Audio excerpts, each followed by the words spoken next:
Oh Jésus.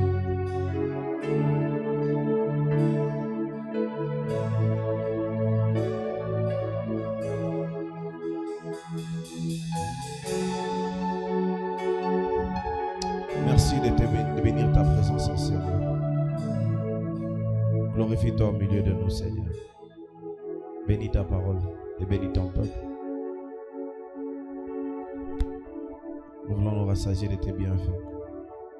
Que ton onction soit là, illuminant nos yeux, éclairant nos sentiers, ouvrant notre intelligence, nous enracinant dans ta vérité. Triomphe pour nous, au nom de Jésus. Amen. Wow. Wow. Tu peux mieux faire que ça. Tu peux mieux faire que ça. Tu peux mieux faire que ça. Tu es assis seulement, mais en train de célébrer seulement Jésus. Après une telle louange, une adoration comme ça, tu dis seulement merci Jésus. Gloire à toi Jésus. Honneur à toi Jésus. Jésus. Asseyons-nous s'il vous plaît. Asseyons-nous s'il vous plaît. Alléluia. Alléluia. Gloire à Jésus. Père, nous te bénissons pour ce temps et nous demandons l'assistance de ton esprit, car c'est ainsi que tu bâtis ton église. Je ne suis qu'un homme associé à ton onction. Quelque chose de surnaturel peut se passer dans la vie de quelqu'un. Que ta parole donne de l'intelligence au simple, qu'elle illumine nos yeux et qu'elle nous amène à réaliser de grandes choses. Fais-nous du bien. Au nom de Jésus. Amen. Quelqu'un m'aide à saluer son voisin et dit bienvenue en ce dimanche de célébration. Alléluia. Alléluia. Quelle joie qu'être dans la maison du Seigneur. Quel moment de louange. Alléluia. Qui comme moi a senti la liberté de l'esprit? La liberté de l'esprit. Amen. Hein? J'ai senti la liberté de l'esprit. La liberté de louer, la liberté d'adorer. C'était bon. Amen. Hein? Et toute la gloire à Jésus. Amen. Et que le Seigneur continue à vous utiliser la chair chorale d'Oxa et que son onction ne manque pas sur vous. Comme il est écrit, que vos habits soient toujours blancs et que l'huile ne manque pas sur vos têtes au nom de Jésus. Nous sommes en train de continuer cette série d'enseignements sur le repos que j'ai intitulé « Ne vous inquiétez de rien ». Pas parce que j'ai voulu l'intituler ainsi, mais parce que la Bible nous demande de ne nous inquiéter de rien. On l'a lu dans le livre de Matthieu chapitre 6, 25. Si mon lecteur est là, j'espère qu'il est là.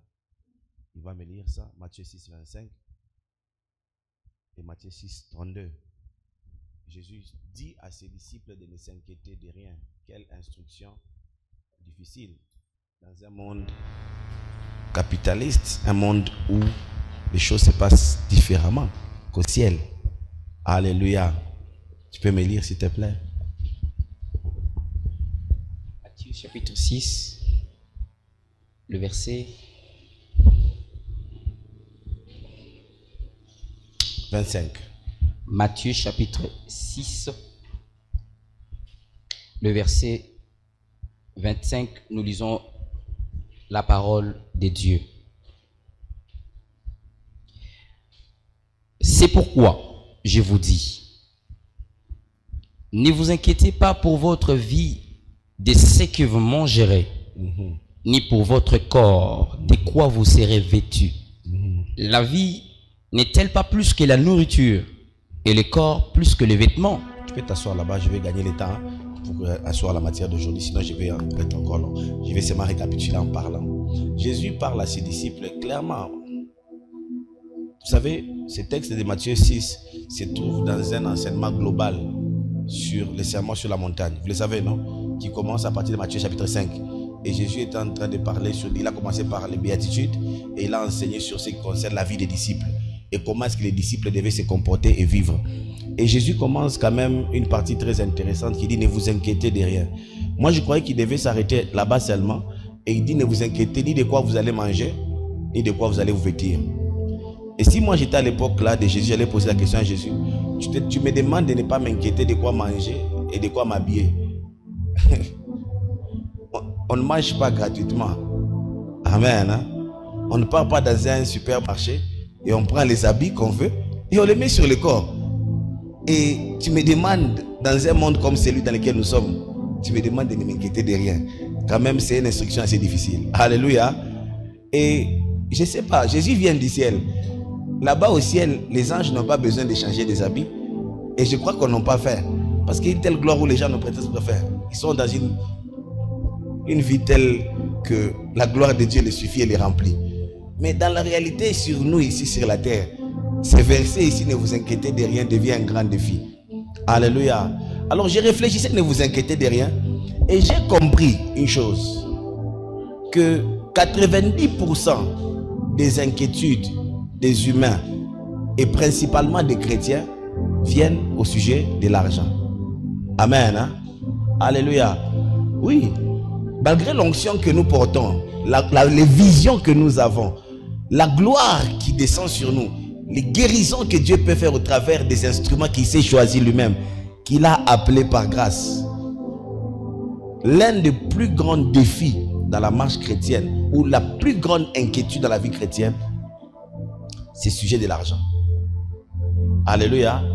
Lorsqu'on voit l'appel du bailleur, à un certain moment du mois, on a des palpitations.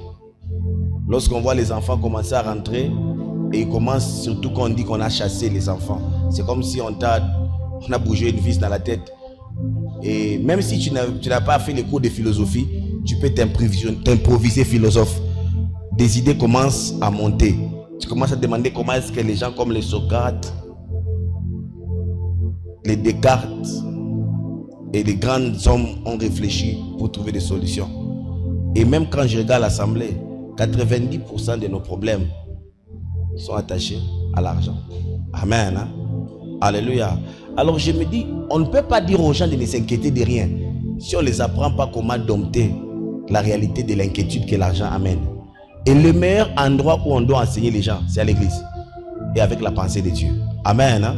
Parce que qu'on se le dise ou pas, quand on va quitter ici, chacun d'entre nous sait que l'argent le fera. Tout le monde connaît les stress. Tu peux vieillir avant ton âge. L'argent peut te rendre vieux. Et quelqu'un a dit, quand tu manques l'argent, tu deviens vieux. Et quand tu as l'argent, tu rajeunis. L'argent peut rajeunir les gens. Et l'argent peut diminuer le niveau de stress dans la vie de beaucoup de personnes. Alléluia. Alors c'est comme ça que j'ai commencé un peu de comprendre dans la Bible. Jésus te donne une telle instruction. Comment arriver à un niveau de vie chrétienne où tu n'as pas d'inquiétude au sujet de l'argent? C'est vrai qu'il y a une grande réponse. Mais cette réponse est tellement spirituelle. Lorsque vous lirez Matthieu 6,33, il dit cherchez premièrement le royaume de Dieu. Bon, quand tu dis ça à quelqu'un qui est converti, il ne va pas te comprendre. Son enfant est malade, toi tu lui dis chercher premièrement le royaume de Dieu. Il va te demander, pasteur, tu es sorcier ou quoi? C'est quoi ton problème? Moi, mon enfant est en train de mourir. On demande la transfusion. Toi, tu me dis chercher premièrement le royaume de Dieu. Et après, on fera comment? Alléluia. Alors, je vais essayer dans des termes simples, avec des versets bibliques, nous amener à comprendre autant soit peu comment est-ce qu'on peut arriver à un niveau où nous entrons dans les repos de certaines inquiétudes, dans la bonne gestion de nos finances. Amen. Hein? Et c'est comme ça que nous avons dit qu'il y a beaucoup de problèmes. L'argent peut être une source d'un manque de repos profond, des insomnies prolongées, l'argent, des insomnies prolongées. Et d'ailleurs, l'argent peut aussi être une grande source de grands péchés. Le manque d'argent amène des grands péchés. L'abondance aussi peut amener des grands péchés. Alors, j'ai commencé par dire ceci, que le manque d'argent est un problème. Lorsque tu n'as pas d'argent du tout, tu as un grand problème. Amen. Hein? Lorsque tu n'as pas assez d'argent, ou bien pas suffisamment d'argent, tu as aussi un autre problème. Lorsque tu as aussi trop d'argent, tu commences à avoir un nouveau problème. Parce que l'abondance de l'argent aussi, de manière excessive, amène aussi de nouveaux problèmes d'inquiétude. Parce qu'on commence maintenant à être suspicieux partout. Les hommes les plus riches sont les hommes qui ont les plus grandes gardes. Parce qu'en réalité, on ne garde pas leur personne. On garde l'argent, c'est qu'il faut. C'est son argent qu'il a besoin de préserver et de jouir vivant. Alléluia. Alors, j'ai dit le premier principe pour quitter le stress sur l'argent. Nous l'avions vu dans le livre de Psaume 24, premier verset, où on dit que la terre tout entière et tout ce qui est dans la terre appartient à l'Éternel. Le premier secret de savoir que tout appartient à Dieu. Amen. Hein? Quand tu réalises que tout appartient à Dieu, le stress diminue. J'ai donné cette illustration. Quelqu'un qui gère un magasin et que tu apprends que ce magasin a eu un incendie. Le stress qu'aura les propriétaires de ces magasins ne sera pas le même que les gérants. Le gérant va seulement prendre son CV et demander j'ai l'honneur ailleurs. Mais le responsable du magasin va penser à son investissement, va penser à son capital, va penser à tout ce qui a été mis, les garanties qu'il a eu à prendre pour ça. Et surtout s'il a investi avec des garanties bancaires, il est perdu et il est cuit. Alléluia. Donc ton stress diminue lorsque tu comprends que tu appartiens à Dieu et que tout ce que tu as appartient à Dieu. Alléluia. Je veux que ça puisse entrer en toi. Quand tu commences à vouloir être au contrôle, tu vas devenir plus stressé dans la vie. Amen. Hein? Mais lorsque tu laisses Dieu le contrôle de ta vie, tu trouveras les repos. L'un des grands problèmes de beaucoup d'entre nous, c'est de vouloir être au contrôle de tout. Tu veux être au contrôle de tous les événements. Et tu vas remarquer que malgré toute ta connaissance, tu n'as pas pu tout anticiper. Dieu veut tout simplement te montrer que tu ne peux pas être au contrôle de tout. Alléluia. Toi et tout ce que tu possèdes appartient à Dieu.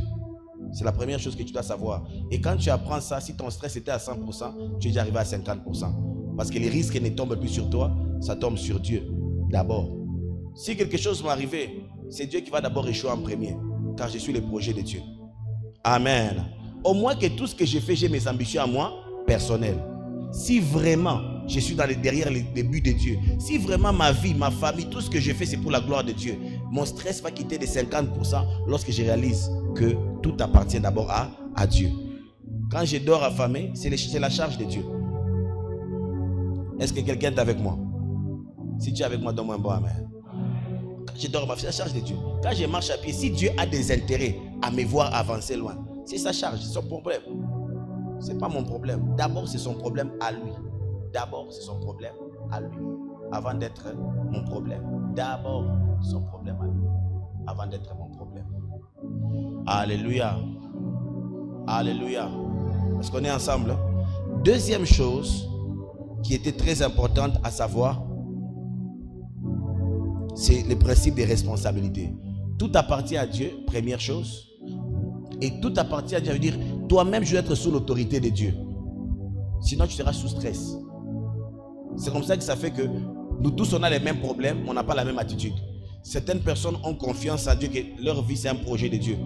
Et Dieu doit les prendre en charge. Je me rappelle d'un homme de Dieu qui m'a raconté une histoire qui m'a vraiment béni. Très béni. Certains le connaissent, paix à son âme. Le feu pasteur Diabou Pemba. Quand j'étais parti le voir, avant de commencer l'implantation de l'église, j'ai eu le temps de causer avec lui. Et il m'a raconté ces belles histoires qu'il a eues avec Jésus. Et c'est lui qui m'a aussi donné l'un de ces gens conseils, que tout appartient à Dieu quand nous sommes dans la mission. Et il s'est retrouvé, je crois, à Mbujimaï. Il devait implanter la 30e communauté là-bas. Il arrive, il n'avait rien du tout. Il entre dans une maison, il s'enferme et commence à prier. Il fallait de l'argent pour implanter et il n'en avait pas de moyens. Il m'a dit, Eliel, je priais. Et pendant que je priais, j'avais confiance que puisque je suis dans l'œuvre de Dieu, je suis le projet de Dieu et Dieu avait un plan pour gagner les âmes. Dieu devait pourvoir pour son œuvre. Il a dit, il a prié pendant 3 jours. Il a fini sa prière, un jeûne de 3 jours. Il sort, il prend une banquette, il se met devant la porte et il attend que Dieu lui amène l'argent qu'il demandait. C'est la confiance qu'il avait en Dieu. Et subitement, il y a quelqu'un qui vient, qui lui donne une valise pleine, un sac, donc une valise qu'on porte comme ça, plein d'argent. Et la personne lui dit que pendant que j'étais en route, j'ai croisé quelqu'un qui était un blanc, qui m'a vu, qui m'a dit que je cherche telle personne, j'ai son colis. Et prends ça, aide-moi à lui parvenir cela. Alléluia. Quand tu comprendras que ta vie appartient à Dieu, tu auras des grandes surprises. Des très grandes surprises. Amen. Deuxième chose que tu dois apprendre, et c'est la partie la plus importante, c'est que c'est le principe de la responsabilité. Tout ce que Dieu te donne, tu en es le gérant. Luc 12, 42.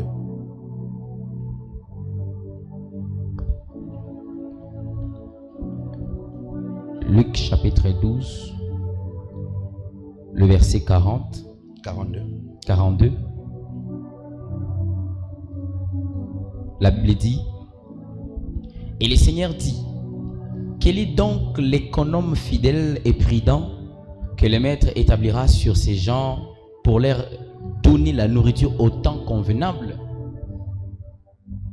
Dieu établit des gens en qui il donne des ressources parce que tout lui appartient et ces hommes doivent gérer ces ressources pour lui. Amen. Hein? Et nous avons parlé du principe de la responsabilité. Si tu veux que l'argent devienne moins un stress pour toi, considère-toi comme gestionnaire de l'argent de Dieu, pas comme propriétaire de l'argent que tu as. Ça fait toute la différence. Amen. Hein? Sinon, tu auras un mauvais cœur et tu n'accompliras pas les desseins de Dieu et tu vas sécher la source qui pourvoit dans ta vie. La raison pour laquelle nous avons du mal à donner, c'est parce que nous pensons que c'est à nous. Lorsque les propriétaires de l'argent nous demandent de donner son argent aux gens, nous obéissons à ses ordres. Parce que c'est lui qui pourvoira encore pour d'autres projets. Et d'ailleurs, la plupart des projets pour lesquels nous stressons ne sont pas les projets de Dieu.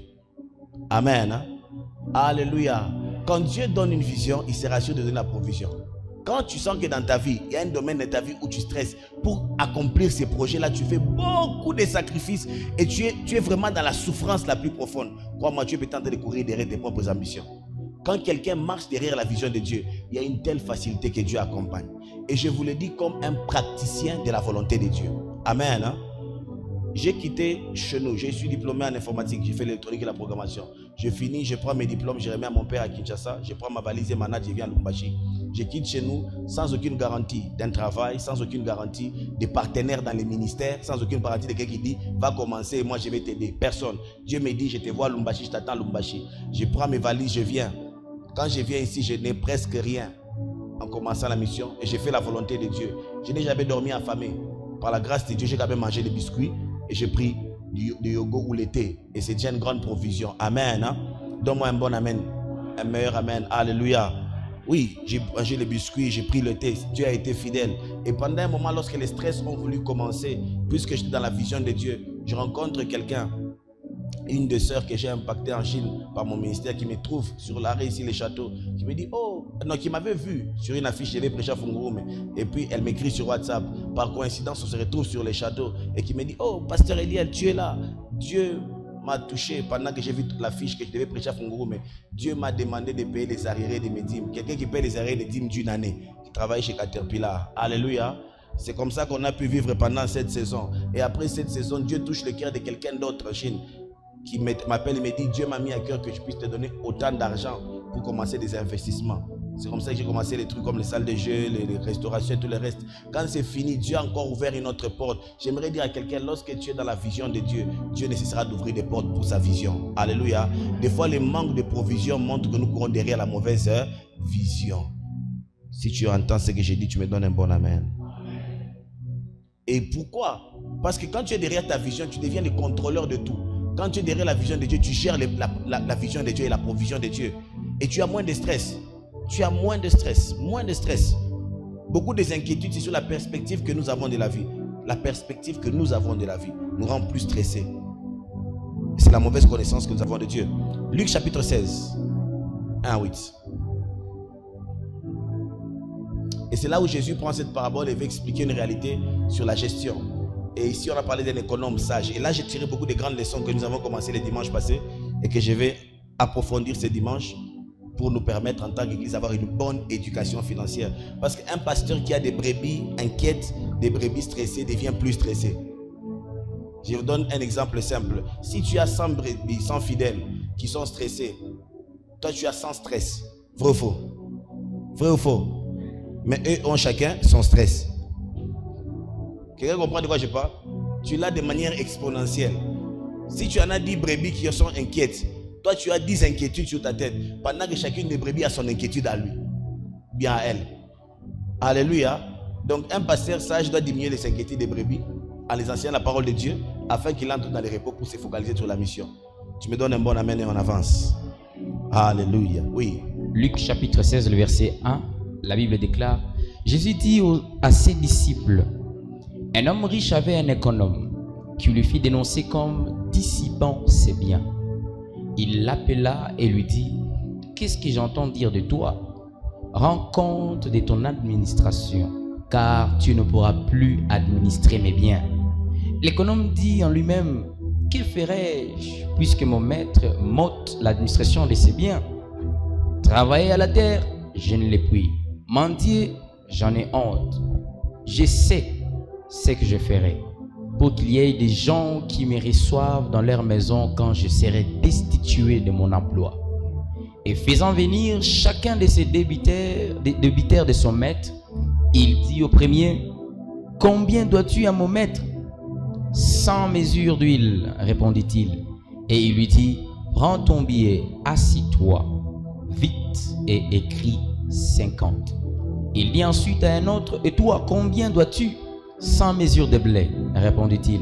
Il lui dit, « Prends ton billet et écris 80. » Le maître loua l'économe infidèle de ce qu'il avait agi prudemment, car les enfants de ces siècles sont plus prudents à l'égard de leurs semblables que le sont les enfants des Lumières. Alors, cette parabole a beaucoup de réalités, de vérités. Mais l'une des vérités qui m'a attiré ici, c'est que Jésus a loué un économe infidèle. Ok. Quelqu'un qui est infidèle, normalement Jésus devait sanctionner cela. Dire que c'est un bandit celui-ci. Jésus n'approuve pas l'infidélité de l'économe. Non, non, non, non. Mais Jésus fait une chose. Il loue sa lucidité. Il a dit, ils sont plus prudents, plus intelligents. Une des choses que les chrétiens ont manqué, c'est ça. C'est comme si croire en Dieu nous enlève la manière de réfléchir. Alléluia. Alléluia. Croire en Dieu ne veut pas dire devenir bête en ce qui concerne les relations humaines et la fonctionnalité du monde dans lequel nous sommes. Croire en Dieu ne nous sort pas directement pour nous amener au ciel. Il y a un dynamisme de fonctionnement sur la terre que nous, enfants de Dieu, devons connaître et jouer carte sur table afin de gagner sur les enjeux de ce monde. Alléluia.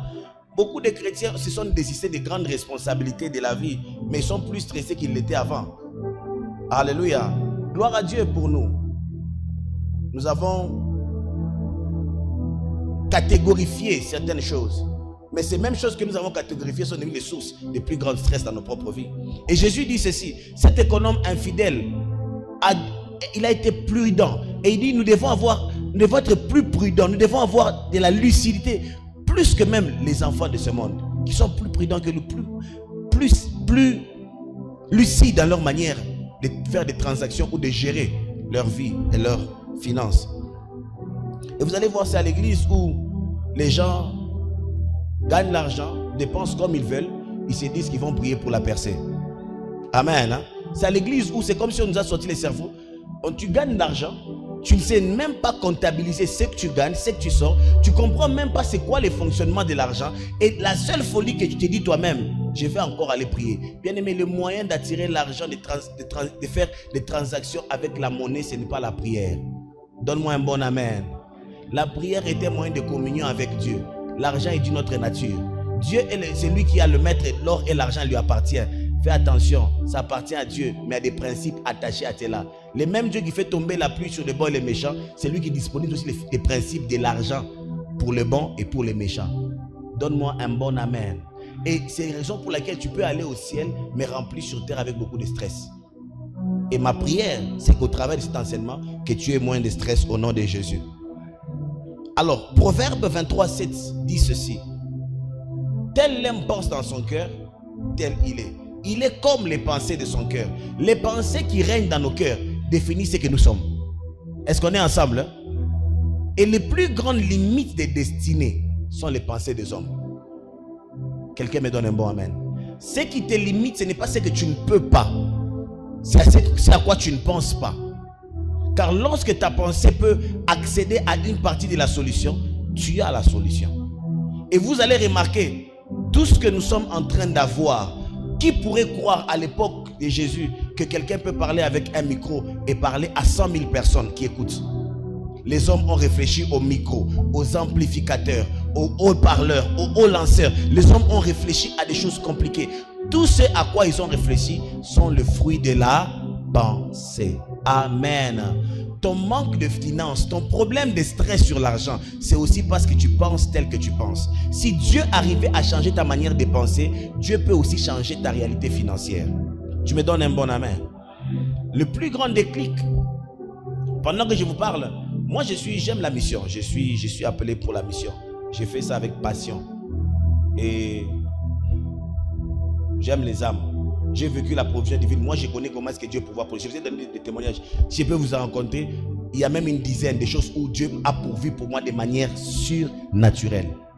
Mais je crois il y a 2 ans de cela, une année ou 2 ans, j'étais en train de prier et Dieu m'a parlé au travers de mon fils Henri. On était au bureau, causé seulement comme ça. Et puis il me dit, pasteur, papa, tu sais que si tu épargnais juste 5 000 francs, parce que moi l'argent j'ai donné à tout moment, il me dit, mais pasteur, est-ce que tu réfléchis à combien tu sors et combien tu gardes et comment est-ce que les choses vont devenir demain? Mais d'ici seulement tu peux commencer à garder 5 000 francs par jour, tu as idée de ce que tu pourrais épargner tout un mois. Alléluia. Ces jours-là, j'ai eu un déclic dans ma tête. Tous ces jours, si ma femme m'en parlait à 1000 fois, moi je disais toujours une chose, la foi. Jusqu'ici, chérie, est-ce que Dieu nous a déçus? Non, la foi. Il faut avoir la foi. Je crois en la foi, bien-aimé. Amen. Elle me disait, tu vois, j'ai dit, chérie, il ne faut pas mettre Dieu, il ne faut pas limiter Dieu, il faut avoir la foi. Et je suis prédicateur de la foi.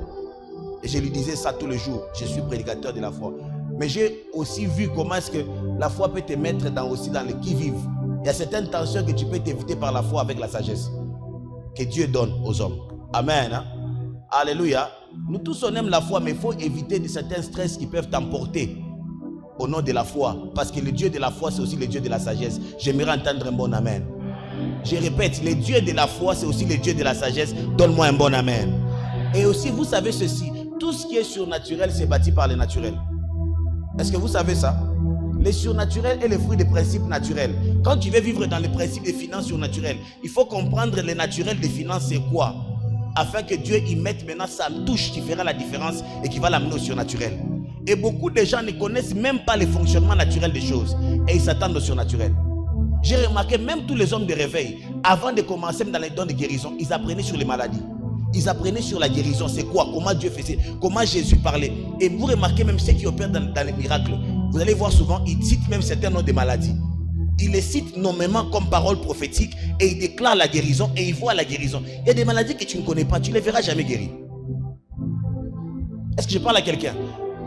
En fait, dans le monde spirituel, l'identification du problème est une partie des solutions. Donne-moi un bon amen, je t'explique quelque chose. C'est comme ça que toutes les fois que Jésus devait opérer un miracle, il voulait identifier quel était l'esprit qui opérait derrière la chose. Surdité, muet, infirmité, légion, quoi encore? Il y avait tout ce qu'il y avait. Tourment, quoi encore? La mort. Jésus devait s'adresser à l'esprit qui était derrière la réalité que l'homme vivait. D'abord, il devait avoir la connaissance de ce qui s'est passé. Un discernement des choses. Alléluia. Alléluia. Il faut comprendre un peu ce qui se passe derrière l'argent avant de comprendre, d'avoir le dessus sur ça. Tel il pense dans son cœur, tel il est. Amen. Hein? Tel il pense dans son cœur, tel il est. Tel il pense, tel il est. Je peux avoir vous trois s'il vous plaît. Vous pouvez monter prêcher avec moi s'il vous plaît. Tel il pense, tel il est. Alors, pour comprendre ceci, première chose, s'il vous plaît, mettez-vous bien, mettez-vous à l'aise. Bénissons le Seigneur, on peut bénir Dieu pour leur vie. Tous bien habillés, tous, c'est beau. Alors, qu'est-ce qui se passe ici? Jésus dit, tel il pense dans son cœur, tel il est. Il y a une certaine pensée que tu dois avoir sur l'argent. Tu dois réfléchir différemment lorsque tu penses à l'argent. Et j'ai parlé 3 fois, 3 choses. Il y a 3 dynamismes liés à l'argent dans la vie. 3 dynamismes.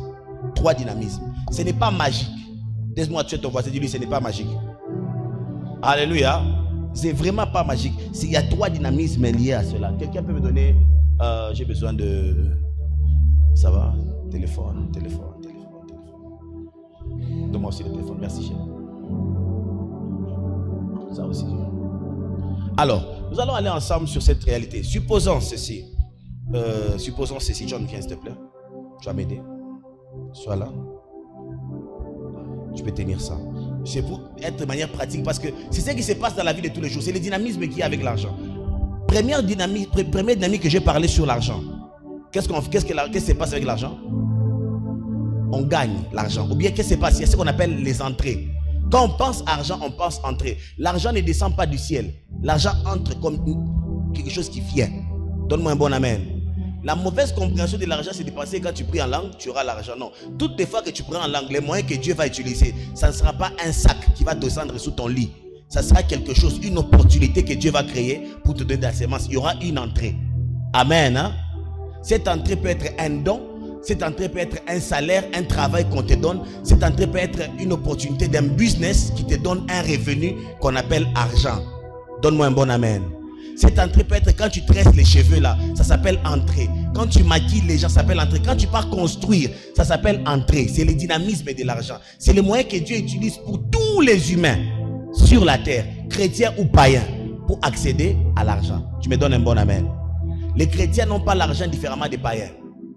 Tous doivent travailler, tous recevront des dons, tous recevront des legs, tous feront un petit job et ils posséderont cette monnaie ou encore cet instrument de transaction qu'on appelle l'argent, qui amène beaucoup de stress même aux pasteurs. Certains pasteurs ont changé de message à cause de l'argent. Certains pasteurs ont laissé la gestion de l'argent chez leurs partenaires, de l'église chez les partenaires, à cause de l'argent. Il y a des gens qui décident dans l'église parce que le pasteur n'a pas d'argent. C'est lui qui paye les loyers, c'est lui qui lui paye la voiture, les voyages, et c'est lui qui décide. Et j'ai une bonne nouvelle pour toi. Ça n'arrivera pas dans cette église au nom de Jésus. Ton amen a un sérieux problème. Dis, ça n'arrivera pas au nom de Jésus. Ça n'arrivera pas. Parce que par la grâce de Dieu, on va faire le ministère avec beaucoup de dignité. En comprenant ces principes. Alléluia. Alors, qu'est-ce qui se passe? Comme l'argent entre, donne à chacun. Je peux avoir plus de téléphones, s'il vous plaît. Si c'est sous. Ça va. Ah, vous aussi, vous avez vos téléphones aussi, hein? Ah, c'est bon. Ok, donne encore. Ça entre. Plus. Comment c'est entré? Je vais vous expliquer. Il est parti, il a fait un deal. Il a rencontré un ami. Continue, mon fils. Fais entrer les choses. Fais entrer ça. Voilà. Donne encore. Alors, qu'est-ce qui se passe? Tiens-toi là-bas. Ne pars pas. Qu'est-ce qui se passe? Il a rencontré un ami en ville. Il dit, ah, mon pote, ça fait longtemps. Oh, ah, ça fait qu'est-ce qui papa? Oh non, ça va. Ok, prends. Il a $50. Et puis par après, on l'appelle, mon cher, il y a un deal ici qui part. Il part. Deal. $10. Oh, l'autre lui dit, non, j'ai un travail pour toi. Comment? Fin du mois salaire. $300. Tout ça, ce sont des entrées. Quelqu'un a vu? Est-ce qu'on est ensemble? Est-ce qu'on est ensemble? Deuxième personne, lui aussi il vient. Oh, moi je suis mécanicien. Oh, il rentre. L'autre dit, oh, moi je sais faire les staffs. Il reçoit. L'autre dit, non, moi je vends les braises. Si tu vends les braises et celui qui vend les voitures, tous font entrer l'argent. Celui qui vend les braises n'entre pas les papiers, oui ou non? Tu sais pas. C'est comme ça on dit que tout travail procure l'abondance. Le vrai problème, c'est pas ce que tu fais. C'est ce que tu fais de ce que tu as. Tu me donnes un bon amen. Certaines personnes pensent que c'est parce qu'ils sont à la banque qu'ils ont plus que nous. C'est faux. C'est ce qu'ils font de ce qu'ils ont. J'ai vu des banquiers devenir pauvres et médiocres financièrement. Il y en a. Quand tu les vois, tu dis, mais c'est s'il était à la banque ou bien qu'est-ce qui s'est passé dans ta vie? C'est un dynamisme qui fonctionne pour tout homme sur la terre. Tu me donnes un bon amen et j'avance. Et l'autre aussi là, et l'autre aussi là. Premier dynamisme est réussi. Quand tout le monde voit ça, quand vous les voyez là, est-ce qu'il peut avoir l'air de quelqu'un qui sera inquiet? Amen, hein? Supposons ce frère a ses 10 000, c'est 15 000, c'est 8 000. Quand tu les vois, puis tu dis que l'enfant vient te voir et te dit qu'on n'a pas payé le Minerval, tu seras inquiet? Répondez-moi, est-ce qu'il sera inquiet? Minerval à $50, sera inquiet? Bien, tu pars à l'hôpital, on dit, oh non, ta femme est malade et tout le reste, tu seras inquiet? Répondez-moi, non? Celui-ci qui a ses 15 000 et puis on dit non, on arrive à l'hôpital et puis les docteurs veulent te menacer. Il dit non, c'est un cas grave, on doit l'opérer césarienne et c'est un peu cher et puis il dit c'est $800. Est-ce qu'il sera inquiet? Répondez-moi, est-ce qu'il sera inquiet? Pourquoi il ne sera pas inquiet? Pourquoi il ne sera pas inquiet? Mais il sait que la transaction entre services, entre biens, c'est ce que j'ai en compte. Non? Il va seulement dire attendez un peu. Il va résoudre le problème. Il ne sera pas comme certaines personnes. Et après cet enseignement, je déclare sur ta vie, quelque chose va commencer. Et les stress vont diminuer au nom de Jésus. C'est ce qui se passe. Tout le monde reçoit. Première chose. Deuxième chose que vous devez savoir sur le dynamisme de l'argent. L'argent, on le sort. Oui ou non? L'argent ne peut pas rester parce que quand l'argent entre, j'ai besoin aussi de ces 3 frères qui viennent là. 1, 2, 3. Quand l'argent entre, il y a des sollicitations, oui ou non? Maladie, tu commences, maladie, prends. Et puis par après, j'ai besoin de me payer une chaussure. J'ai besoin peut-être de la donne. Et puis par après, qu'est-ce qu'il y a? Lève tes mains. Et là, il n'a plus rien. Et il reçoit seulement un appel. Maman ou quoi, c'est ma achiché bien et comme urgence. Pendant l'homme combien? $50, t'as $20. Stress à rien. Ah, entre nous, stress à rien. C'est quoi le problème? C'est quoi les problèmes de ces stress? Est-ce que c'est l'information entre nous? Le vrai stress, c'est l'information ou c'est le manque? En réalité, l'information des problèmes n'a jamais été ça, le vrai problème de stress. C'est le manque qui nous amène le stress. Des fois, ta femme te pose un problème normal. Mais les problèmes, Dieu te dit, pourquoi tu me parles comme ça? Est-ce que tu ne vois pas que c'est l'heure de la prière? Non, on n'a rien dit de mal. On a seulement dit, il n'y a pas la farine. Si tu en avais, tu as dit, ok, d'accord, c'est pas grave. Seigneur Jésus, on est vrai ou faux? Vrai ou faux? En réalité, c'est ça. Maman, on a dit ceci. Ah, vous aussi. Le vrai problème, ce n'est même pas ce que l'école d'autrui ont dit. Le vrai problème, c'est la manière c'est que tu as géré les choses qu'on appelle les papiers là, qui fait les choses. Et ton stress commence là-bas. On a attention, on a toka 12, on se fait 16. On était bien attention. Moi, on avant. Mauvaise gestion. Tu me donnes un bon ami, je peux avancer un peu seulement. Alléluia. Lui aussi, il en a. Allez, venez encore solliciter. Je ne sais pas ce qu'il sollicite encore. Le pasteur dit il y a un projet d'achat parcelle. On amène. Parce qu'il ne faut pas aussi oublier l'église. Les églises aussi appauvrissent beaucoup de gens. Donne-moi un bon amen. Parce que quand on offre à l'église, on offre aussi selon ses moyens. Donne-moi un amen. Il ne faut pas. Moi, baoukou, amiatoa, on va prouver baoukou. On a fait qu'on va prouver baoukou. À l'église, on n'offre pas en compétition. Chacun donne selon qu'il a et selon qu'il a résolu dans son cœur. Et Dieu bénit ceux qui donnent avec un cœur joyeux. Tu me donnes un bon amen. Et les gens deviennent pauvres à l'église parce qu'il y a un esprit de compétition qui vient. Et tu te sens dans la mouvance. Et tout le monde croit qu'il est fait pour Dieu. Dieu n'est pas auteur de la folie. Et Dieu n'a pas besoin de t'appauvrir pour enrichir son œuvre.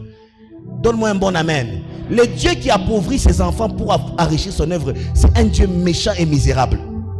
Dieu nous bénit dans sa maison. La maison de Dieu s'appelle la maison du trésor. Alléluia. Il y a des dépenses, il y a des sorties qu'on fait dans la maison de Dieu qui garantissent notre bénédiction. Mais ce n'est pas tout ce qu'on fait comme théâtre des fois. Redonne-moi $1000, tu vas passer d'Égypte en Canaan. Ça veut dire quoi? Donne-moi ceci, tu vas voir un miracle instantané. Les miracles ne sont pas transactionnels par l'argent. Tu me donnes un bon amen. C'est le fruit de la miséricorde et de l'amour de Dieu. Jésus le regarda, il eut compassion et les guérit. Tu me donnes un bon amen et je vais avancer un peu. Donc toutes les fois que nous offrons par révélation et en bâtissant comme une sémence, comme une alliance, ça dépend. Mais l'idée derrière nous ne doit pas être une transaction. On n'achète pas les bénédictions de Dieu. Demandez au Simon le magicien. Tout ce qui est d'en haut n'a pas de prix. Je répète, tout ce qui est d'en haut n'a pas de prix. Il n'y a pas ni prix au souffle de vie, ni prix à la nouvelle naissance, ni prix au don de l'esprit, ni prix à la guérison, ni prix à la restauration. Tout ce qui est d'en haut n'a pas de prix. Le sang de Jésus est le prix par excellence. Je me donne un bon amen et on avance. Toutes les fois que tu viendras dans la maison de Dieu penser faire transaction, tu es misérable. Tu es vraiment misérable. Tu reçois par grâce et nous donnons par gratitude et par révélation. Alléluia. Et il est sollicité. Non, gardez-lui quand même un téléphone. Lui, il peut garder un. Lui, il a des stress, mais pas un grand stress, oui ou non? Parce qu'il a quand même un peu. Lève les mains comme on voit un peu. Il a quand même un peu. Si on lui amène des petits problèmes, ça va, oh, Naïcha, il peut régler ça. Mais quand on amène un vrai problème, quand il regarde ce qu'il a, le stress commence. Parce que ce qu'il a en main ne correspond pas au problème qu'on a posé. Amen. Hein? Il y a aussi un autre qui en a. Et qu'on sollicite aussi. Qu'on sollicite aussi. Et puis, il s'arrête là. Il s'arrête là. Et puis, il vient. Tu donnes un peu ici. Et tu gardes un peu là-bas. Et quand il donne un peu ici, je vous explique ce qui se passe. Il a gardé. Il a encore sorti. Et alors, je vais vous expliquer une réalité qu'il y a dans le dynamisme des entrées et des sorties. Dans les sorties de l'argent, les chrétiens, on doit savoir ceci. Toute sortie de l'argent n'est pas bénéfique à une bonne santé financière et à notre épanouissement émotionnel, psychologique. Amen. Hein? C'est-à-dire quoi? Tu dois savoir que quand tu sors l'argent, tu appelles les soucis. Et quand tu sors l'argent, tu dois les sortir de manière intelligente pour avoir moins de soucis à long terme. Alléluia. Alléluia. Alors, à partir d'ici, je vais catégoriser les dépenses. Quand tu sors l'argent, la Bible nous enseigne que nous devons sortir l'argent sur quoi? Parce que Dieu est fidèle à sa parole, pas aux émotions d'un pasteur sur la chair. Donne-moi un bon amen. Dieu est derrière sa parole pour l'accomplir, pas derrière les ambitions d'un homme pour les matérialiser. Dieu est fidèle à sa parole. Dieu n'est responsable que de ce qu'il dit, pas de ce que nous voulons lui faire dire sous l'onction. Tu me donnes un bon amen. Et qu'est-ce que Dieu dit dans sa parole? Parmi les choses que Dieu dit dans sa parole, il y a Proverbe 3:9. Là, nous sommes dans les sorties. Je vais enseigner un peu, je vais un peu essayer d'enseigner. On verra ce que ça va donner dans la vie de quelqu'un. Proverbe 3. Proverbe chapitre 3, le verset 9. La Bible déclare: honore l'Éternel avec tes biens et avec les prémices de tout ton revenu. Ok. Première chose, lorsqu'on parle de sortie, un enfant de Dieu né de nouveau, qui veut vivre la main de Dieu dans ses finances, il doit apprendre à honorer Dieu. Dis avec moi, honorer Dieu. Dieu se sent honoré lorsque nous lui donnons les premiers fruits de ce que nous gagnons. Je vais choquer un peu les gens ici. Il y a même des parents qui sont substitués à Dieu. Un parent n'a pas le droit de prendre les prémices qui reviennent à Dieu. Donne-moi un bon amen. Donne-moi un meilleur amen. Il y a même des parents qui disent à leurs enfants que ton premier salaire c'est pour moi. Le premier salaire revient à Dieu d'abord. Donne-moi un bon amen. Je suis déçu pour cela et désolé. C'est une manière qui n'est pas biblique. Et d'ailleurs, nos parents ne sont pas des dieux sur terre. Donne-moi un meilleur amen. Il n'y a aucun verset qui dit que ton père et ta mère sont des dieux sur terre. C'est de l'idolâtrie. Nos parents sont responsables des enfants qui appartiennent à Dieu, que Dieu leur a confiés pour une bonne éducation et les enseigner ses voies. Quelqu'un donne un meilleur amen. Et des fois, c'est nous parents qui détruisons l'avenir de nos enfants et nous créons la jalousie de Dieu sur leur destinée.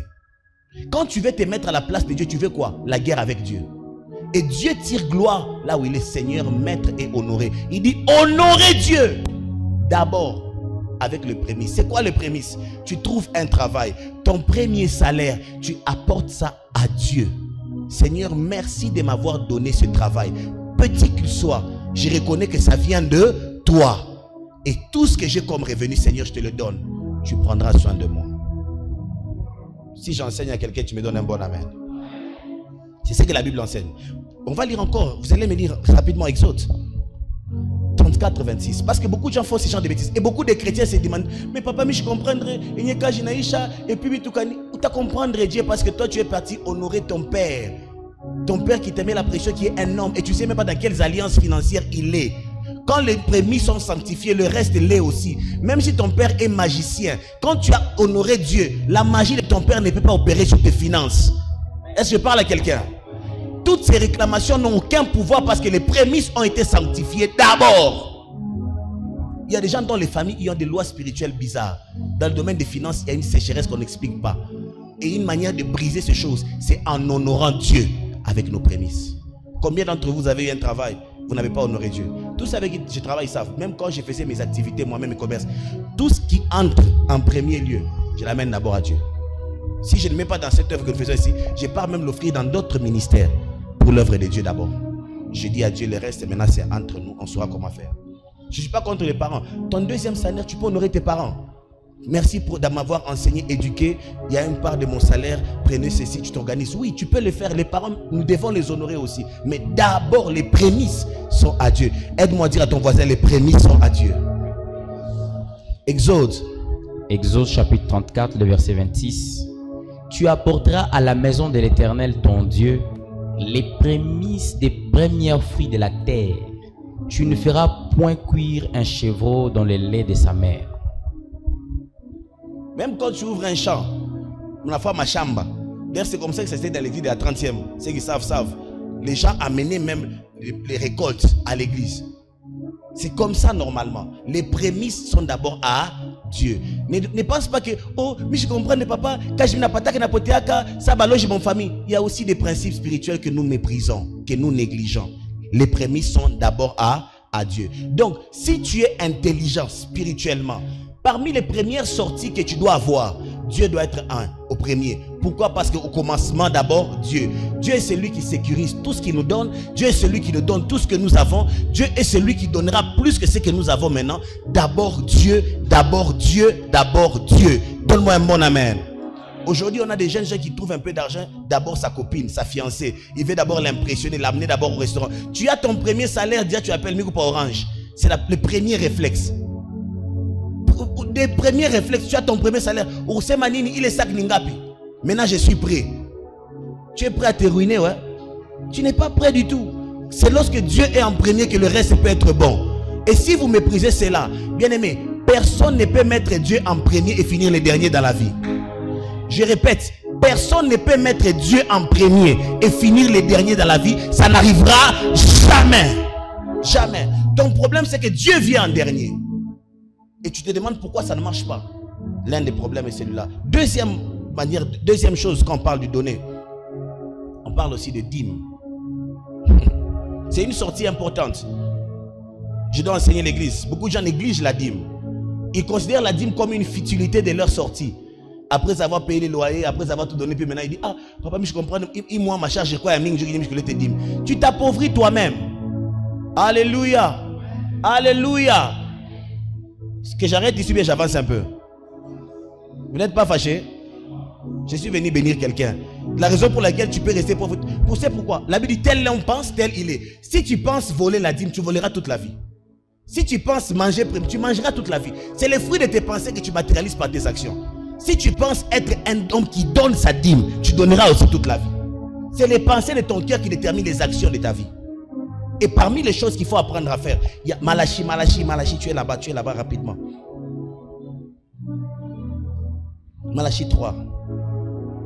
Il y a des gens qui sont comme ça. Tu fais un petit business et tu gagnes un peu d'argent, qui est encore tout petit, un peu d'argent. Tu n'es pas fidèle dans tes dîmes. C'est dangereux, très dangereux, très dangereux, très dangereux, très dangereux. Malachi chapitre 3, le verset 10. La Bible déclare: apportez à la maison du trésor toutes les dîmes, afin qu'il y ait de la nourriture dans ma maison. Monte un peu au-dessus. Là on dit, vous vous détonnez pourquoi les choses ne marchent pas. Vous êtes en train de murmurer. Mais je comprends de ton ça fait 30 ans, ça fait 15 ans, ça fait 10 ans que je suis à l'église. Mais je comprends. On a fait comprendre, tout est dans la Bible. Tu n'aimes pas pratiquer. Tu veux quoi? Alléluia. Alléluia. Tu ne quitteras jamais ces inquiétudes-là si tu ne mets pas en pratique les principes. Écoutez, heureux vous êtes, vous qui entendez ces choses, pourvu que vous fassiez quoi? Un peu fort, pourvu que vous fassiez quoi? Dieu ne récompense pas les connaisseurs, Dieu récompense les praticiens. Connaître la prière est différent de prier. Les hommes de prière portent la gloire, ceux qui connaissent la prière ont la théorie sur la gloire de Dieu. Donne-moi un bon amen. Beaucoup de gens connaissent la théorie sur Dieu. C'est dans la pratique de Dieu qu'on vit Dieu. La parole de Dieu n'est pas faite pour enseigner d'abord les autres. Elle est faite d'abord pour être vécue pour nous-mêmes. Et nous sommes appelés témoins d'abord. Un témoin, c'est celui qui a vécu, qui a expérimenté, qui peut attester la véracité de ce qu'il communique aux autres. Dis-moi ça. Malachi chapitre 3, à partir du verset 6. Car je suis l'Éternel, je ne change pas. Et vous, enfants de Jacob, vous n'avez pas été consumés. Depuis le temps de vos pères, vous vous êtes écartés de mes ordonnances. Vous ne les avez point observées. Revenez à moi, et je reviendrai à vous, dit l'Éternel des armées. Et vous dites, en quoi devons-nous revenir? Un homme trompe-t-il Dieu? Car vous me trompez. Et vous dites, en quoi t'avons-nous trompé? Dans les dîmes et les offrandes. Vous êtes frappés par la malédiction et vous me trompez, la nation tout entière. Papa, mais je comprends sa malédiction. Ça, Dieu, ma finance a évolué. Tu veux comprendre quoi? Un menteur, un trompeur ne comprendra pas toujours. C'est un principe spirituel qui agira de soi. Alléluia. Que tu le veuilles ou pas, la saison de pluie, il y aura la pluie. Oui ou non? Que tu sois fâché, que tu sois content. Quand c'est la saison de pluie, il y aura la pluie. Quand tu es un escroc, un voleur, un infidèle dans les offrandes, tu seras toujours dans les manques. Toi, tu seras toujours dans les limites. Tu es tenté de vivre comme si tu es au bord. de la vie. Donc tu es toujours, demain est toujours un peu incertain pour toi. Tu es toujours là-bas à la limite. Parce que tu n'es pas fidèle dans les dîmes, dans les offrandes. Parmi les sorties importantes, il faut savoir mettre sa dîme et ses offrandes à part. D'ailleurs, on dit ceci, amenez dans la maison de trésor vos dîmes. Dans la Bible, ici, on ne peut pas venir dans la maison de Dieu sans avoir préparé son offrande. C'est quelque chose qu'on prépare à la maison. Dis à ton voisin, on prépare son offrande à la maison.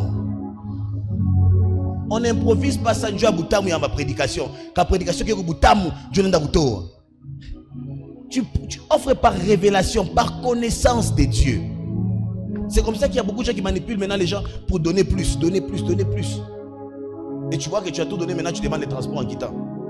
Parce que tu étais dans l'ambiance. On prépare son offrande à la maison. Seigneur, je t'aime. Tu m'as béni avec autant. Qu'est-ce que je peux donner dans ta maison? Et une offrande n'est pas une compétition. C'est seulement une reconnaissance à Dieu. Premièrement. Deuxièmement, c'est un acte de foi. Troisièmement, c'est une sémence spirituelle. Quatrièmement, c'est quelque chose qui permet au fonctionnement et à l'avancement des royaumes de Dieu. Cinquièmement, quelqu'un qui offre à Dieu montre qu'il aime Dieu et qu'il aime son œuvre. Quelqu'un me comprend un peu? Si tu veux voir l'église avancer, offre bien. Parce que c'est de ce que nous avons, que nous allons implanter, prendre en charge des pasteurs, évoluer la mission. Alléluia. Donne-moi un bon amen. Ton amen a un problème, tu me donnes le meilleur des amens. Alléluia. C'est ça. Et c'est parmi les sorties qui sont importantes. Lorsque tu fais ça, tu es en train d'investir dans des choses plus sérieuses. Tu vois, tu ne sais ni donner tes prémices, ni ton offrande. Tu ne donnes même pas de dîmes. Je vais m'aller dans les libéralités, le temps me manque. Il y a ce qu'on appelle les collectes spéciales. Lisez dans 1 Corinthiens, 2 Corinthiens, vous allez voir ça. Paul parle des collectes spéciales pour les églises, des besoins des saints. Ça fait partie des dons. Il y a ce qu'on appelle collecte spéciale pour un projet, pour l'avancement du royaume de Dieu. C'est biblique. Et tout enfant de Dieu doit apprendre à contribuer dans ce qu'on appelle collecte spéciale. Alléluia. Ce que je parle, ça passe ou ça casse. Ça fait partie des dons qu'on donne. Collecte spéciale, c'est spirituel, c'est biblique. Dîme, c'est biblique et spirituel. Offrande, c'est biblique et spirituel. Prémisse, c'est biblique et spirituel. On va encore dans les côtés des dons, toujours. Hébreux, chapitre 13, le 16e verset. Hébreux 13, 16. Hébreux, chapitre... On est ensemble, on est ensemble. Ne soyez pas fâchés, on est ensemble. On 13, le verset 16. La Bible déclare: et n'oubliez pas la bienfaisance et la libéralité. Ah, il y a ce qu'on appelle les bienfaisances. Dis à ton voisin les bienfaisances. Kumripian de quoi au transport, c'est un bienfait. Un bienfait. Il y a des gens qui ne savent pas faire du bien aux gens à l'église. Ou on a sac comme Louis Vuitton, Bilato Biadje, je vois la canne croco, ou je vois le certificat parfait, le travail à $200. Mais tu ne peux même pas faire du bien à ton frère qui va marcher à pied. On est là comme Bel Air. Ah, frère. Barisana, ou on a motoka, on a moitié. Un bébé motoka, on a ville. Ça s'appelle bienfaisance. Amen. Partager la nourriture. Il y a des gens qui mangent seuls. Seul, tu caches la nourriture, tu caches tes biscuits, tu caches du jus et tu es avec tous les frères à l'église. On ne tue pas comme ça. Il y a même des gens qui vous êtes misérables. On a bien quand tu pas, il y a Dassani, tu as un joli jus, comme mon sac. On a fait. Vraiment, ouais, je vois bouler ça. Donc, vraiment, tu vois, en fait, où machikini avant quoi machikini? Parce que pour machikini, il y a une mentalité. Donc, ouais, vraiment, où chaque frère au mouicho, je sais, faire du bien, c'est biblique. Amen. Hein? Frère, j'ai un paquet de biscuits, est-ce qu'on peut partager?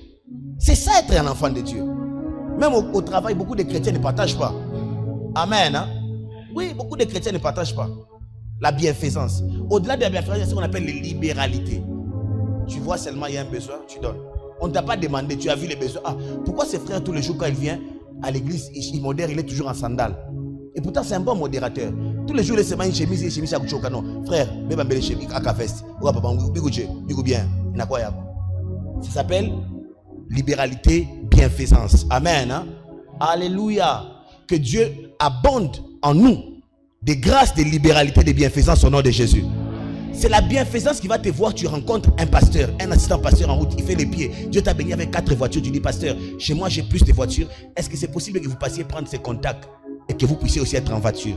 C'est ce qu'on appelle la bienfaisance. Et une église bien enseignée fait des bienfaisances. Donne-moi un meilleur amen. Ouais. Et continue un peu ce texte que ça dit. Car c'est à de tels sacrifices que Dieu prend plaisir. J'ai aimé cette partie. Les bienfaisances et les libéralités ne sont pas une partie des joies. Donne-moi un bon amen. Faire du bien aux gens, au fait, bimbala.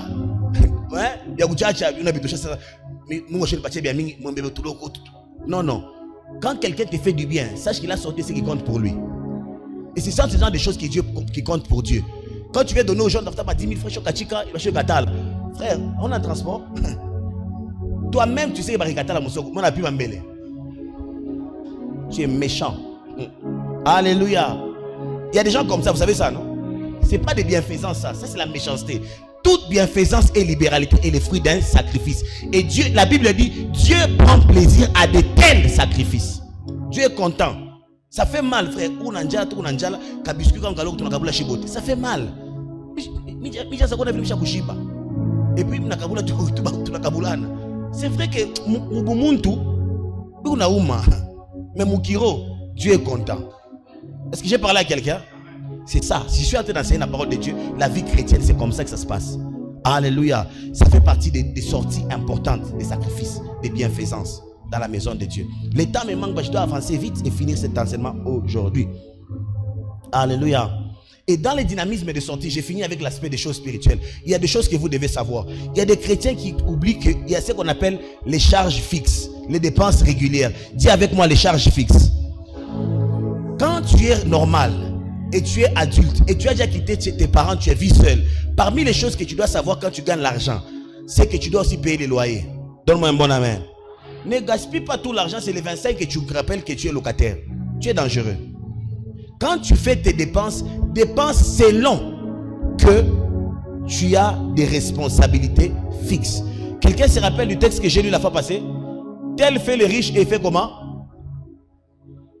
Proverbe a dit, c'est tel fait les riches et il devient pauvre. Ne fais pas les riches, fais selon tes moyens et tes charges. Celui qui a 10 enfants n'est pas comparable à celui qui a 2 enfants. On ne peut pas mener la même vie. Donne-moi un bon amen. Ne fais pas les riches. C'est la Bible qui le dit. Alléluia. Parmi les dépenses que tu dois sortir, il y a ce qu'on appelle les charges fixes. C'est-à-dire quoi? Donne-moi un peu tout l'argent là que vous avez. J'ai tous mes millions ici. Quand je dois faire les choses, je sais que j'ai des responsabilités spirituelles. Si c'est mon premier travail, je donne à Dieu. C'est un sacrifice. C'est une obéissance à la loi de Dieu. D'accord. Dès que je sors les 10e, je donne à Dieu. Ok. Et puis je calcule mes offrandes. Je sais aussi, j'ai des libéralités. Faire du bien aux frères dans la foi, c'est aussi biblique. Et certaines personnes. Et puis après ça, je dois être sage pour garder suffisamment pour les charges fixes. Je dois payer un loyer. Amen. Hein? Alléluia. Donne-moi un bon amen. Quand quelqu'un dit qu'il est devenu grand, il veut se marier, ça veut dire qu'il est devenu quoi? Dites-le un peu très fort. L'homme quittera son père et sa mère, s'attachera à sa femme. Il doit quitter, devenir une seule chair. Si un garçon dit que je t'aime, il est devenu réponds un peu Quand tu dis que je vais quitter chez nous et partir avec ces garçons, c'est vous deux, vous êtes devenus Si vous êtes des responsables, alors il ne faut pas embrouiller les gens pour votre vie. Donne-moi un bon amen. Oh, vous êtes fâché? Mais vous êtes responsable, non? Vous êtes loyer, non? À une cotisation à Chibote. Ça fait partie de ton sens personnel des responsabilités. J'aimerais entendre un bon amen. Un pasteur qui prêche les responsabilités par la foi, il est anormal. Amen. Hein? Quand tu dis que je suis devenu responsable, je suis devenu pasteur, je dois prendre en charge les charges de l'église. Qui m'a chassé? Là où j'ai prié, on m'a chassé. On ne m'a pas chassé. Moi, je suis venu dire aux gens que Dieu m'a appelé. Et comme tu as dit Dieu t'a appelé, c'est mon ami. Bien Mungu ou bien ma futa yoyi pa kichwa. Wende na Mungu. On a dit ça papa ou depuis 30 ans kaji, par le fait tu chapeau fois chiloyer. Je n'ai jamais fait ça, je ne ferai jamais ça au nom de Jésus. Quand tu prends un pas de responsabilité, deviens responsable. Et parmi les signes de responsabilité, un homme responsable doit connaître les charges fixes, les choses qui contribuent à son bon fonctionnement, à une vie responsable. Quelqu'un qui fait des cotisations de loyer chaque mois est un nid. Donc moi inaanza famille nous badouze unaanza kwa Natasha dada sangaji bikoje unapita kwa oncle Willy. Donc wewe unafanya ma tour chaque mois. Quand tu es comme ça, tu es un irresponsable, un mauvais gestionnaire. Alléluia. C'est pas moi, c'est la Bible. Alléluia. Et nous devons être... La Bible nous apprend la responsabilité. C'est ça la pensée de la Bible. Et la raison pour laquelle on se moque des chrétiens, parce que la foi a encouragé l'irresponsabilité dans la vie de beaucoup de chrétiens. J'ai des charges fixes. Je dois payer le loyer. À part le loyer, j'ai encore une charge fixe. J'ai des factures. N'est-ce pas? Régie des eaux, SNEL, quoi encore? Une autre facture. Canal+. Si tu n'as pas l'argent pour Canal+, ne paye pas Canal+. N'achète pas les décodeurs parce que c'est $10, je t'ai posé abonnement. On est ensemble. Si tu payes les décodeurs, sois prêt à payer les bouquets. Si tu n'as pas l'argent des bouquets, oublie les décodeurs. Donne-moi un bon amen. Toi, tu as les décodeurs, tu dis, mon cher, tous ces petits à côté, on se partage. Non, non, non, non, non. C'est ton bouquet, c'est ton argent, c'est ton argent, c'est ton décodeur. Paye seul. C'est un sens de responsabilité. Alléluia. Oui, ce sont tes abonnements. Nous, on regarde de temps en temps. Mais c'est pour toi permanemment. Assume-toi. Ce sont des charges fixes. Tu dois savoir ça. Et beaucoup de chrétiens sont comment? Lorsque l'argent entre, ça va s'en aller dans bouquet. Mon cher, dit que je tenais au restaurant.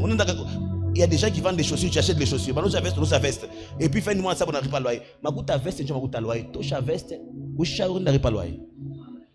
Comment tu peux être bien habillé et tu ne payes pas ton loyer? Nous, on est mal habillé, on paye pour toi ton loyer. Tu as un problème? Nous, quand on se sacrifie pour ne pas bien s'habiller, toi, tu t'habilles bien et puis toi, on te prend en charge. Entre nous, est-ce que ça passe? Est-ce que c'est gentil, ça? Non, toi, vraiment, tu es méchant. Tu es comment? Méchant. Tu veux nous appauvrir, nous tous. Tu veux qu'on puisse sponsoriser ta vie de luxe.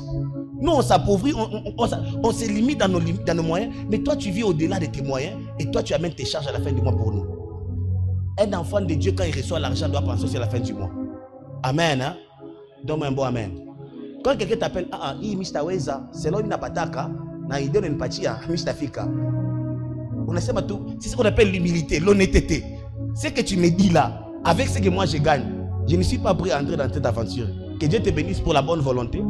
Un jour, Dieu nous rendra capables. Dieu nous rendra dignes. Tu me donnes un bon amen. Alléluia. Oui, c'est ça l'essence des responsabilités. C'est ça l'essence des responsabilités. Ça fait partie des sorties. Eh, mon ça, wakati. Alors, deuxième chose, il y a ce qu'on appelle des sorties variables. Est-ce que chaque mois tu tombes malade? Chaque mois tu tombes malade. Puisque tu ne tombes pas malade chaque mois, ça veut dire que chaque mois tu n'as pas besoin de dépenser l'argent pour l'hôpital. Faux ou faux? Mais est-ce que tu sais que tu peux tomber malade? Quelqu'un le sait? Alléluia. Puisque tu sais que tu peux tomber malade, alors commence aussi à penser au jour où tu pourras tomber malade. Qu'est-ce que tu vas faire? Amen. Hein? J'ai aimé la réponse. C'est-à-dire qu'il faut épargner. Tout ce qui est dépense variable et qui n'est pas consommé doit être épargné. C'est comme ça qu'il faut toujours se dire quand tu as ton mois, au cas où j'ai tombé malade, qu'est-ce que je ferai? Tu mets aussi ça à côté pour résoudre ce genre de problèmes. Il n'y a pas que ça. Il y a aussi les problèmes de nourriture. Tous les jours on ne mange pas. Il y a des jours on gêne. Ça. Mais rassure-toi, tu ne vas pas commencer à manger chez tous les frères de l'église au nom de la communion fraternelle. Amen. Bon, si tu manges chez nous tous les jours, nous aussi on viendra chez toi. Alors il ne faut pas quand nous on vient chez toi, toi tu fouilles. Amen. Ce que j'ai dit, c'est bien ou c'est mauvais? C'est important, non? Il y a des gens qui sont comme ça. Mais à chaque fois plein. En te regardant par ma samoue. Et puis il veut te faire sentir mal dans la conscience. Comme si toi tu l'as fait souffrir. Non, tu t'es fait souffrir toi-même. Quand tu quittais chez tes parents, on est prêt qu'il a resté oublie. Alléluia. Troisième chose, il faut penser aussi aux vêtements. Parce que les vêtements s'usent. Quand les vêtements s'usent, il faut changer la valise. Et pour renouveler la valise, il ne faut pas faire des dettes. Donne-moi un bon amen. Je peux aller plus loin. Si tu aimes aussi la belle vie, tu peux aussi aimer les voyages. Quand tu vois tes amis voyager, tu es content. Ça, c'est planifier les voyages. C'est aussi une dépense. On ne voyage pas instantanément, on planifie les voyages. Amen. Hein? Ce que j'ai dit à quelqu'un, ça passe ou ça casse. Ça passe, tu applaudis très fort pour la gloire de Dieu. Alors, toutes ces choses sont des choses qui sollicitent l'argent, oui ou non? Ça fait mal, surtout quand tu es dans un temps de vacances, tous tes amis voyagent et vous, toi, tu ne voyages pas. Surtout si tes parents tombent dans une école des enfants des riches qui voyagent chaque vacances. Tu crois que vraiment, toi, tu as échoué la vie, quoi. J'étais à Los Angeles. J'étais à Johannesburg sur la statue de Mandela. Vous étiez partout là-bas. Moi, je n'étais pas quelque part. J'étais toujours dans la maison de mon père. Alléluia. Alors, comme c'est une dépense qui peut t'amener... Est-ce que vous savez, il y a des enfants qui ont déprimé à cause des voyages? Il y a des enfants qui ont déprimé. Il y a des familles qui ont déprimé. Des enfants qui ont fait déprimer leurs parents pour les voyages. C'est une source de beaucoup d'inquiétude. Et à cause de tout ça, apprenez à bien gérer l'argent et tout se planifie. Amen. Hein? Alléluia. Alors, puisqu'on a parlé de ça, j'ai dit le troisième flot de l'argent, c'est fait quoi? On garde aussi quoi? Première chose, le dynamisme d'argent. L'argent fait quoi? Entre, n'est-ce pas? Deuxième dynamisme. Troisième dynamisme. On garde l'argent. On garde l'argent. Tout argent qui entre ne doit pas tout sortir. Alléluia. Si tu as l'habitude de tout sortir, tu es en danger. Apprends à garder un peu. Amen. Je vais lire seulement un texte. Il y a 2 textes pour nous libérer. Genèse 41, 34. Et j'ai oublié même une chose par rapport aux sorties. Il y a une sortie que je n'ai pas parlé. S'il vous plaît, soyez patient avec moi aujourd'hui, s'il vous plaît. Il y a une sortie que je n'ai pas parlé qui est très importante. C'est une sortie qu'on appelle investissement. Ça sort pour revenir beaucoup. Amen. Hein? C'est-à-dire quoi? Tu as 10 000 francs, ou bien tu as 80 $, ou bien tu as 500 000 francs. On a fait même une référence à Koucha Makala. Tu sors 500 000 francs. Il t'a dit 900 000, par exemple. Est-ce qu'on est ensemble? Hein? Oh, bientôt ma bonne année, ne fait fois coucou. C'est une sortie importante. Oui, après ma bonne année, toute la dépense que toi tu planifies de cause à ma quête, je suis pas bonne année. Ma quête, c'est à la bika. Les 5, les 15 février dans la bika. Mais quand tu sais sortir pour que ça revienne beaucoup, tu es tenté de faire une sortie intelligente. Donne-moi un bon amen. Et le grand problème, c'est que la plupart de nos sorties ne sont pas intelligentes. Alléluia. Ou bien je suis pas en train de bien prêcher. Hein? Alléluia. Tu iras loin au nom de Jésus. Tu feras des grands progrès au nom de Jésus. Même si tu n'épargnes rien, même si tu ne fais rien, toi tu es l'enfant chéri de Jésus. Ta vie va aller de gloire en gloire. Donne-moi un bon amen. Oui, c'est tout. Maintenant tu peux rentrer, on peut finir ici.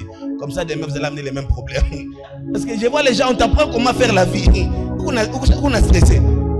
Et pour toi, quand ma déclaration, et puis mon ami Rick commence à me jouer les pianos, là tu commences à te sauter. Tous ces sauts-là, quand tu as faim et quand tu n'as pas payé les loyers, ces choses-là finissent sur ce coin ici. Ah, papa, quoi. On a quoi philosophe? Pas capa. Ah, pas. Pas capa. Il ou un jeu, il doit te faire un ah, papa, quoi. Tu n'as pas de. Anawaza mbele kwa bonimbari. Anawaza mbele les 5. Mais il ne va pas loyer les 5. Hein? Les 5 ni mardi. Attention. Vous voyez déjà? Je parle à quelqu'un. Écoutez ce qu'on vous dit quand même. Ça veut dire qu'il y a des sorties qu'on appelle investissement. Tu sors pour que ça revienne. Amen. Hein? Et les chrétiens négligent ça. Apprenez à sortir pour revenir. À fructifier ce que Dieu vous donne. Parce que notre Dieu fructifie. Créez des petits business, créez des petits points de vente, vendez des beignets, des biscuits, des croquants, des yaourts, vendez des pop-corn, vendez des carburants, vendez de l'eau, vendez du jus, vendez quoi encore, vendez les chaussures, vendez les polos, vendez les chemises, vendez tout ce qu'on vend de manière légale. Faites tout ce qu'on fait pour que l'argent se fructifie, c'est bon. Et ça, Dieu aime ça. Et ça va te réduire le stress. Donne-moi un bon amen. Alléluia. Oui, Dieu aime ça, ça va te réduire le stress. Et le dernier point, c'est qu'on garde l'argent. On va me dire ce que je disais, les textes là. Et nous allons finir par là. Genèse chapitre 41, le verset 34. La Bible dit que Pharaon établisse des commissaires sur le pays pour lever un 5e des récoltes de l'Égypte. C'est-à-dire quoi? Un 5e est l'équivalent de 2/10 qui est l'équivalent de 20%. On est ensemble, non? Amen. Hein? Est-ce qu'on est ensemble? Ça veut dire quoi? Le 20% de ce que nous gagnons, pendant que Dieu nous donne la force et la sémence et la capacité de gagner, doit être stratégiquement gardé pour des saisons importantes, de grandes demandes. Amen. Est-ce qu'on est ensemble? Est-ce qu'on est ensemble? On te paye $100. Trouve une maison qui va aller dans tendance. Ne mange pas comme un riche. Prends ce qui est à ton niveau. Fais l'effort de garder le 20% de ce que tu gagnes. Dans la durée, ça te permettra de rencontrer certains besoins aussi dans la durée. Amen. Car 2 fois dans la marche avec Dieu, il y a la saison des vaches grasses et la saison des vaches maigres. Sagesse divine. Est-ce qu'on est ensemble? Hein? Et ça s'appelle épargne, ça veut dire garder. Et ce qu'ils gardaient n'était pas seulement pour garder. Quand vous allez lire plus tard, ils ont commencé à transactionner cela. Tout leur stock était aussi vendu. Des fois, lorsque tes épargnes vont au-delà de ta prise en charge personnelle, peuvent devenir des épargnes d'investissement aussi. Est-ce que quelqu'un me comprend un peu? Alléluia. Imagine, toi, tu gardes, après 5 ans, 10 ans, tu réalises que tu as 50 000 $. Tu es un jeune garçon qui a 26 ans. Tu as 50 000 $ en banque. Tu peux ne pas travailler 4 ans, 5 ans, tu peux payer ton loyer et manger, oui ou non? Oui ou non? Si tu mènes une vie de 500 $ par mois, tu dépenses par mois et tu vis, tu vas bien vivre? 500 fois 12, ça fait combien? Combien? 6 000, hein? Fois 10, 60 000. Donc si tu as 5 000 $ d'épargne, ça veut dire que même si tu ne travailles pas pendant 10 ans, tu peux commencer à dépasser 500 $ et tu vis. Et tu as 40 000 qui est là, tu peux même donner à ta oreille. Ça passe ou ça casse? Est-ce que faire ça aussi, il faut de la magie? Hein? Si tu me donnes un bon amen, j'avance un peu encore. Vous avez compris un peu, non? Et c'est ce qu'il a... Joseph, la sagesse de Joseph, il a épargné jusqu'au point où ses épargnes pouvaient aller au-delà de la survie des Égyptiens pour nourrir les autres nations. Et au prix transactionnel, ça veut dire pour plus d'argent. Et quand tu fais mieux les épargnes, il y a des moments où tes épargnes dépassent ta survie personnelle, ça devient des épargnes d'investissement pour plus de richesses. C'est ce que beaucoup de chrétiens ne font pas. Que Dieu restaure ta vie d'épargne au nom de Jésus. Et si tu n'en avais pas, après ces cultes, tu commences à épargner au nom de Jésus. Donne-moi un bon amen, donne-moi un meilleur amen. Un amen de quelqu'un qui va commencer à épargner, un amen comme ça.